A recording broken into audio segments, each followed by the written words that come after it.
Michael Wood's at it again. He's made 2 big gaffes this year, and he's up for his 3rd. Vaughan, tell me about it. You've got the insight on this. What's going down, brother? Well, that's the understatement or the soft lead-in for Michael Wood. The king of consistency. Every time he opens his mouth, a flying pig flies out. But hey, let's get on to what's actually happened yesterday on News Talk ZB. Recently, the CTU, the Council of Trade Unions, petitioned the government to increase minimum wage from $20 to $22.75, which is living wage. The petition was presented yesterday to Workplace Relations Minister Michael Wood. Look, none of that, Max, I actually have a problem with, and I think that increasing minimum wage, and all good business owners want to pay staff as much as they can based on profitability and performance, right? The old P's in every business. Exactly. So yep. While philosophically I have zero interest in the Council of Trade Unions and what they want to do and petition the government for, I do respect that they are going into bat for their comrades. That is their reason for being, right? And so that's fine. God bless them for what they're doing. Where it all goes wrong is where our good friend Minister Wood gets involved, right? So he actually tries to make out that he knows what he's talking about, and he clearly does not. Minister Wood is the only person in New Zealand who can open his mouth and stuff both feet in at the same time. He did it yesterday. So we'll get on to the crux of this session. Yesterday on News Talk ZB, Minister Wood said the following. Now, I'm reading this off my phone. I'm going to hold it up and I'm going to listen carefully.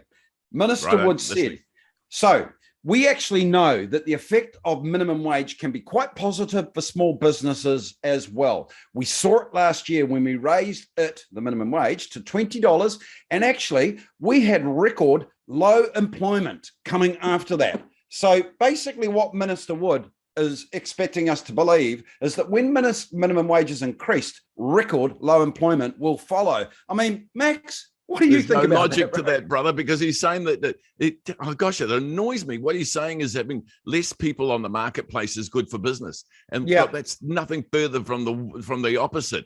And what he's saying is increasing your cost is going to be good for you, and smiles about it. Well, that to me is almost offensive, but also it lacks just downright simple logic. This is the same minister that was going to do the cycle bridge. This is the same minister that says that fair pay will be really, really fair because the employers have pulled out of bargaining with any other unions. And so the unions can argue with themselves and the government. And that's all really good fun. He's very excited. Man, wish this guy would get out of the sandpit and get into the real world of commerce, profit and supply, because that's what's really happening out there. Vaughan, do you know the wages are lifting by natural attrition through supply and demand? There's not enough workers out there, so employers are paying for them. Wages are lifting already, Mr. Wood. You don't have to go and be compulsory and the big man in town and bring your 6-gun and shoot the shit out of small little businesses. Max, it's probably not so much that Minister Wood clearly doesn't know what he's talking about that annoys me. What ticks me off, or sort of makes me prick my ears up at this one, is that he must think that we are so dumb we're going to believe what he says. I mean, for me, you're dead right.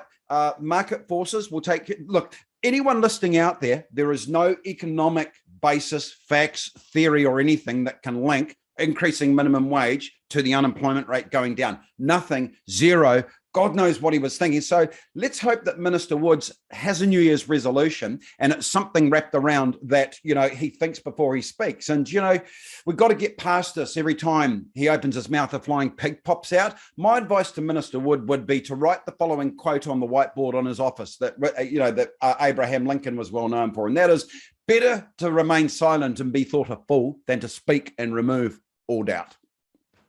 Well, Hopefully. That's very, very cool. I thought of another one, Woody Woodpecker. Mr. Wood's a Woody Woodpecker. He's been pecking away at trees for a long time, and the big solid trees has been our business and commerce for our industry, which pays his taxes. But he's picking and picking and picking at them. He's going to do damage, Vaughan. Hey, brother, that was a good yarn. Good talk. Thanks. Cheers, Max. Cheers, brother.